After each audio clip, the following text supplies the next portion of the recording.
Welcome to the NCAA March Madness first round pregame press conference. Please take this time to silence your cell phones and remember no flash photography is permitted. We are joined today by University of Southern California guard Juju Watkins and center forward Rhea Marshall. We ask that you please only ask a question when you have the microphone in your hand and that you state your name and publication. If you have joined us through Zoom, please raise your hand and remember to state your name and publication as you are called on. Thank you, and we'll start with questions from the room.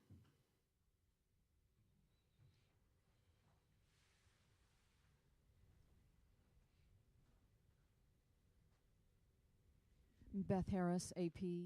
Juju, what's your comfort level starting out here at home where you know the shooting backgrounds, you know the building, it's, things that you might have to think about at other locations, you don't have to think about, and you maybe can just focus on the actual game itself? Yeah, I mean, there's definitely a home advantage with every seed, so I'm grateful to be here, but also I'm aware of the time of year it is. I mean, really, anything can happen, so just making sure that we're locked in is our main focus.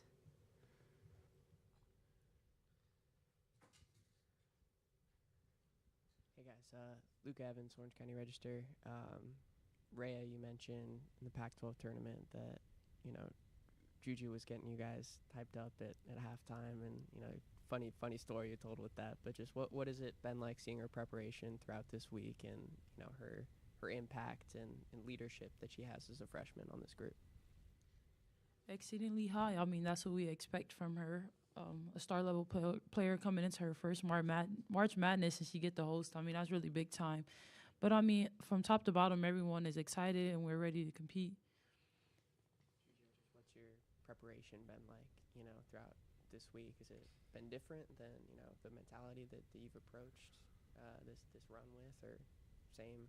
Yeah, I think there's definitely more urgency just knowing what's on the line. We got a good amount of time off, so body's all rested, so I'm just ready. I've been a lot of anticipation, so I'm ready. How's the ankle? Ankle's Everything all great. better? Yeah, it's better.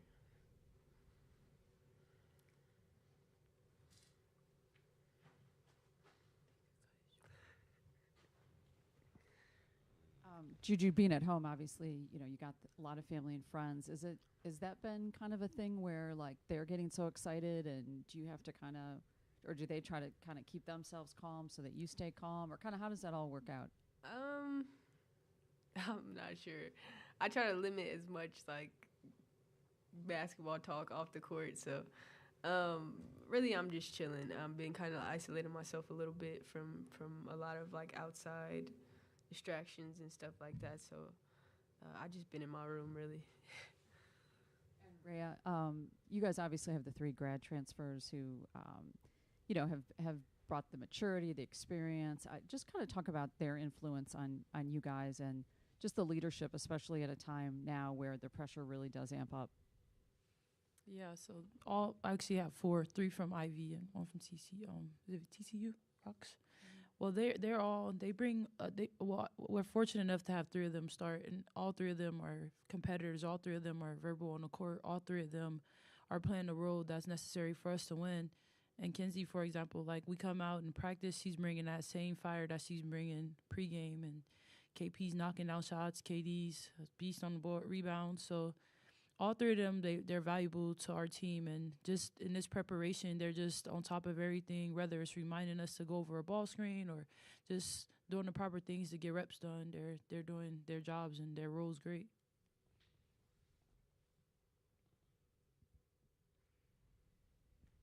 Rhea, you obviously had a big impact in the Pac-12 tournament, and talked at times just about conversations with an assistant about kind of getting your mentality right and getting amped up for the final stretch of the season. What do you think is important about the mentality that you're trying to bring into March Madness, someone dominant in the paint and trying to anchor this team? For me, as a third-year leader for my team, I just try and be as consistent as possible for my team.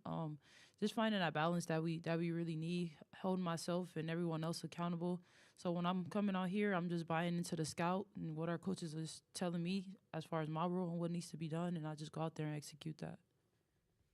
Gigi, you've faced Pac-12 defenses for a couple months that have been, geared in a lot of ways to stop you, and faced a lot of those scouts similarly. What's it been like preparing for a team that you haven't seen this year and that there hasn't been a lot of film on with Corpus Christi? Yeah, I think that's the surprise element of basketball. Any game, you don't really know what the other team is coming with, so I think it's just important for me to go in with the right mindset for me, knowing that I'm going to have to make adjustments within the game and trying to make them as quick as possible. So I would just say it's a part of the game. I'm not sure what any team is going to do really, so just making sure that I'm locked in when I step foot on the court. There have been a few games this year, especially kind of through Pac-12 play, where it looked like you were almost figuring out defenses on the fly and, maybe got off to a kind of a cold start and then started to heat up. What's that kind of process been like for you as a freshman, having the freedom to take those shots and start slow and figuring things out sort of on the fly? Yeah, I'm grateful to have a coaching staff and a team that believes in me and trusts in my ability. So, I'm constantly just trying to, figure it out, and but priority is winning. So whatever I need to do outside of scoring, on the defensive end and different stuff like that, just to make sure we win. That's all I can really do.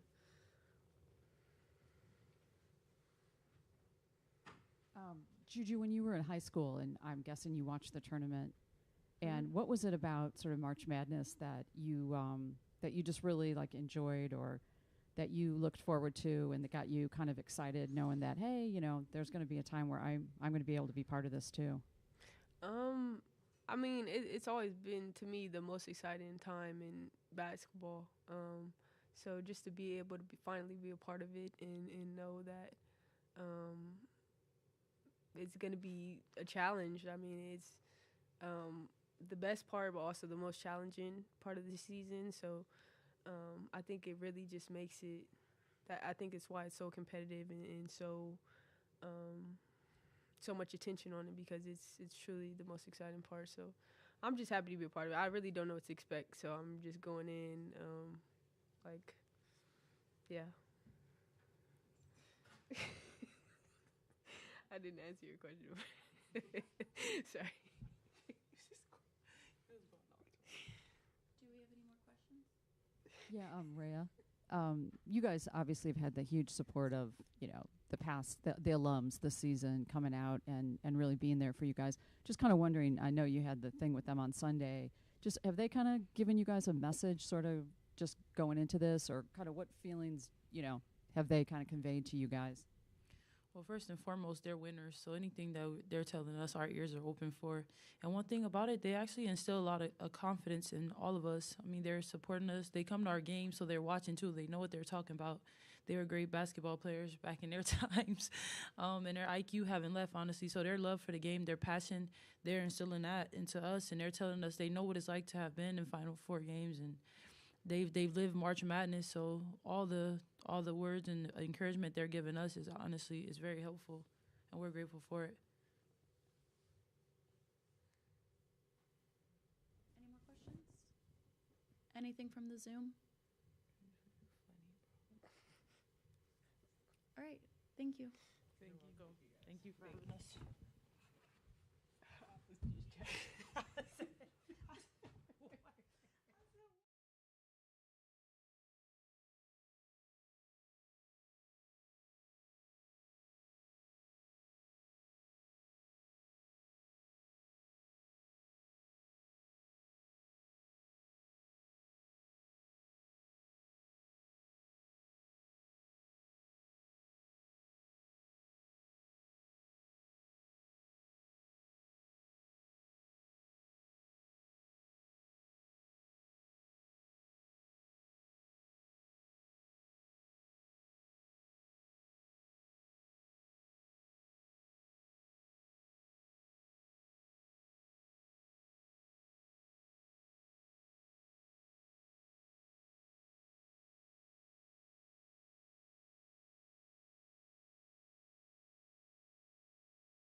They said you went on a tangent.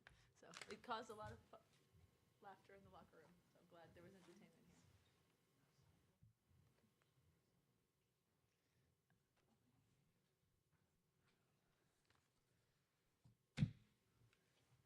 All right.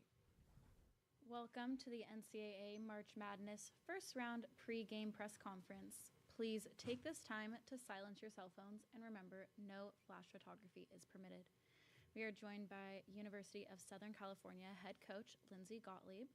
We ask that you please only ask a question when you have the microphone in your hand and that you state your name and publication with each new question set. If you have joined us today through Zoom, please raise your hand and remember to state your name and publication as well. Thank you, and we will start with an opening statement from the coach and then move to questions from the room. Hi, everyone. Thanks for coming. It's great to have you all in Galen Center. March Madness never gets old. I'm really grateful to be in this tournament. It's the greatest sporting event, I think, in the world. And so to have this opportunity to play in it is something I never take for granted. And to do it with this team, I think is particularly meaningful because it's been a really special year. And we're ready to play. I think a lot of the team would sitting in the locker room would rather be playing today. It just feels like it's been a wait, but we'll have a good practice today and get ready to kick it off tomorrow against an excellent team that has earned their right to be here.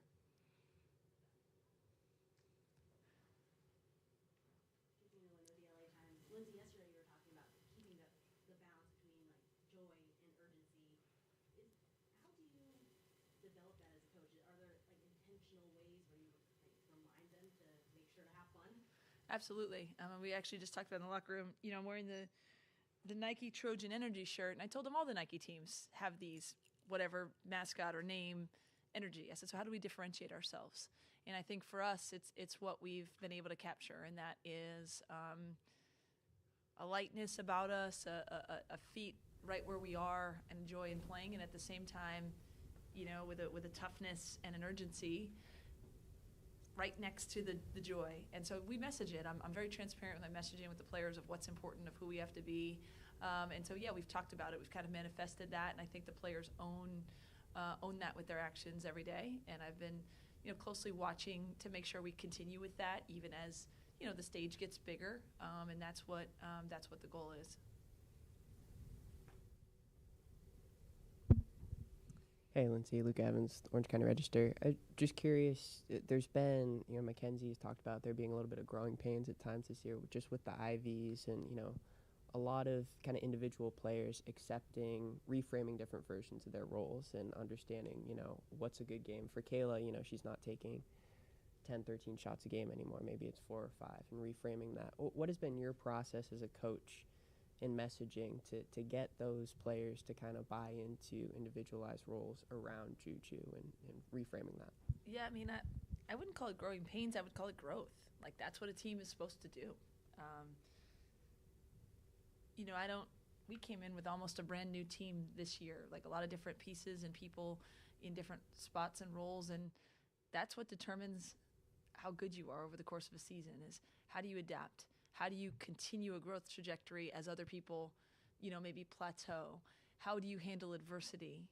And so I think that circumstances have forced us to continue to get better. So I think that, when KD was injured for some of the year, we played a little more small ball, with 4 guards. And then KD coming back and really hitting her stride was almost like getting another player, another weapon, and we can play differently. I think the ability to show that we can play Clarice with Rhea at times and go big. I just think that's what a college season brings, especially playing in a league like the Pac-12 where you're challenged so consistently on a night in, night out basis, but also differently. It's forced us to continue to grow, and that's what we've done. We never sat down and said, hey, this is what Juju can do, so this is what I need you to do or you to do. They're really hoopers that play off of each other, and we've seen so many different game plans that they all just want to win. And so we've kind of figured it out in real time and then watched film and then try to prepare them for what's next. And then something that comes next is different than we expected, so we adapt again. But it's really been a cohesive effort, I think, to become the best team that we can become. And now we feel really confident in that. And you mentioned KD and just how important she's been. And I know Beth calls her Bam Bam, I think, or something like that. Just How you talk about it all the time, how it doesn't necessarily show up in stats, but just how important as kind of a missing piece has she been to this program down the stretch of the season?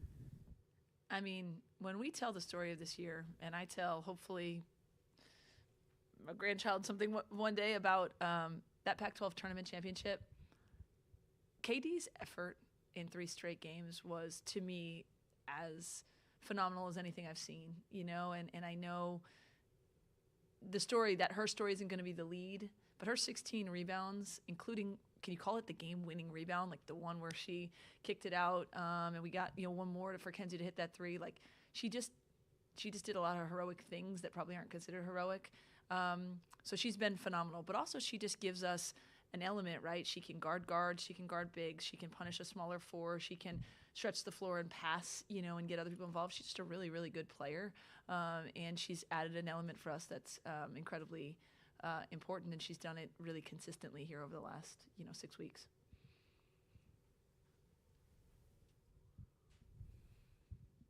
Beth Harris, AP, Lindsay, in the last week or so since the tournament ended, and now you're ramping up to obviously start this tournament, what have you sort of seen with Juju? She was just in here saying she doesn't know what to expect.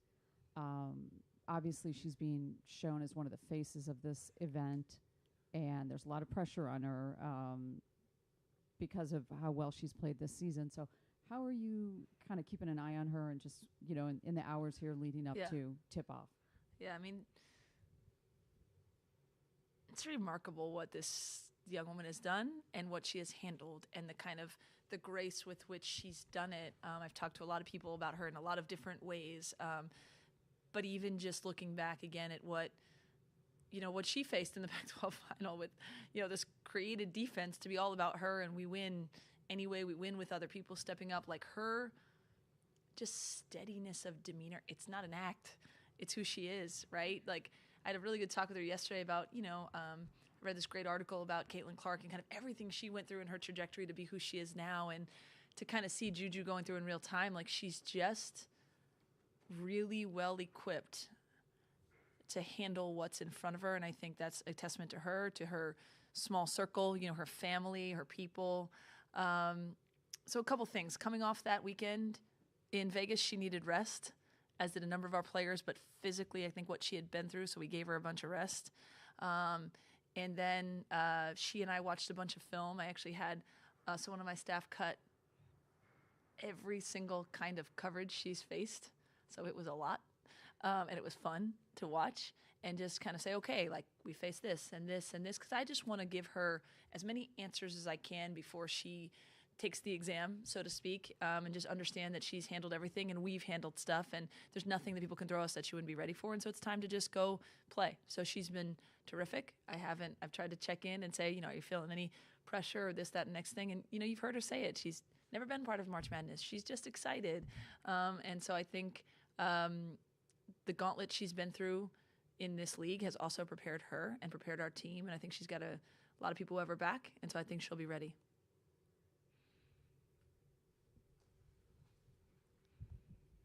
How long was that video of her facing all those coverages? Very long. A lot of clips. We've watched it sort of in parts of various, places on the floor that we get her the ball or playing off of different coverages and stuff, but just to, a little bit of a visual of what the court looks like in various coverages, what, post players are doing on drops and hedges and traps and all the things that that she might face. You talk about the lightness and from the players. I think Aaliyah brings so much of that kind of joy even when she's not playing. How do you think her story, what she's been through, how she maintains that lightness has kind of like projected onto the team, even if she's not contributing on the court as much right now? Yeah, it's part of us. It's our fabric. And I would say for much of the year, even though you don't necessarily see her in box scores and on the court, she has been contributing for us in practice. Then she has dealt with an injury for the last couple of weeks where she hasn't actually been on the court as much. But she's part of the fabric of us. She's incredibly joyous, but she's also, important in terms of her messaging. She's a hoop head. She understands basketball, so she's really good about kind of chiming in on a basketball standpoint when we need to lock in or giving advice. And then she's also just really, I think, understands what a winning team looks like, and that's having a lot of people who are into it and invested, and she's been phenomenal. I don't know that she or the players kind of think about the big picture all the time as much as I do, but I walk in here and especially, seeing the clips of the documentary that's going to come out. I mean, she is a walking miracle. We don't take that for granted. I don't take that for granted. And to have her part of us is really, we wouldn't be us without her. I'm going to move to questions on Zoom.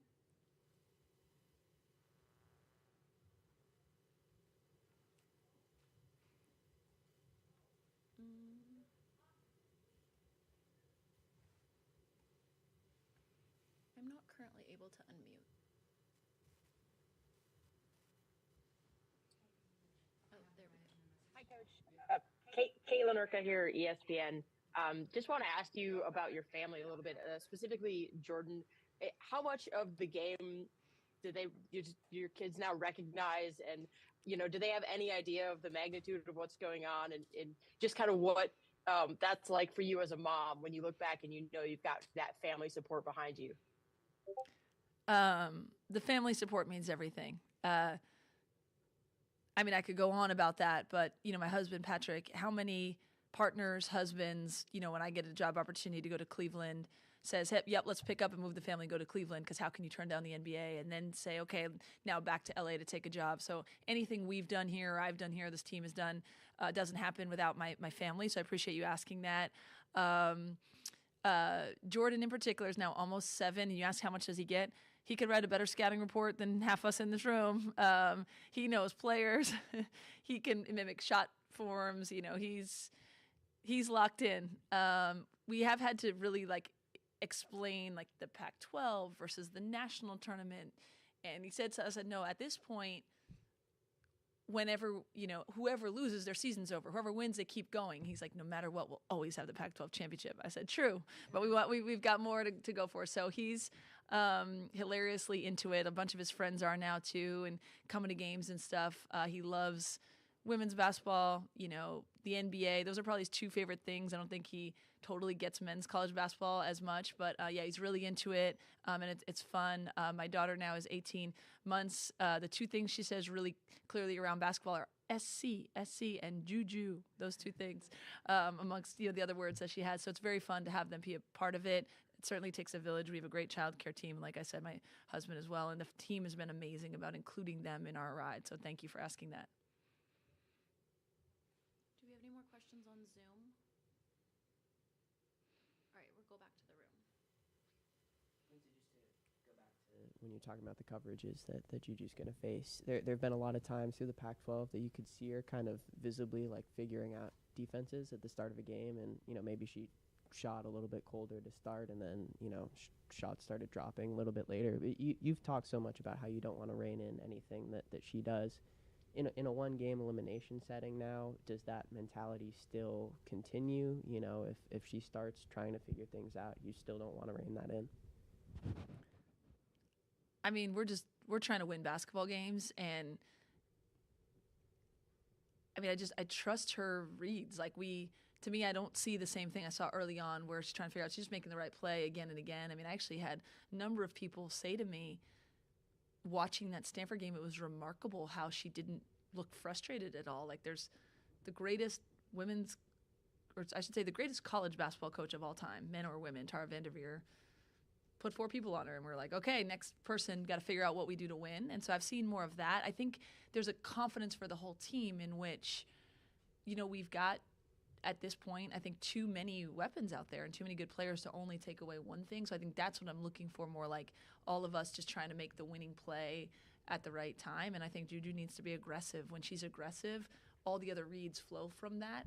But who knows, man? I think people might, given what we've done over the last, several weeks, people might look at it differently and say, how do you leave Caleb Padilla and Mackenzie Forbes open? Or how do you, play Rhea one-on-one in the post or whatever? You got to figure it out now. And so we might see something that we haven't seen in a while, because That's just people have to now make choices on the defensive end. So yeah, I just trust that we'll make the right reads as the game goes on, and that's what we're trying to do.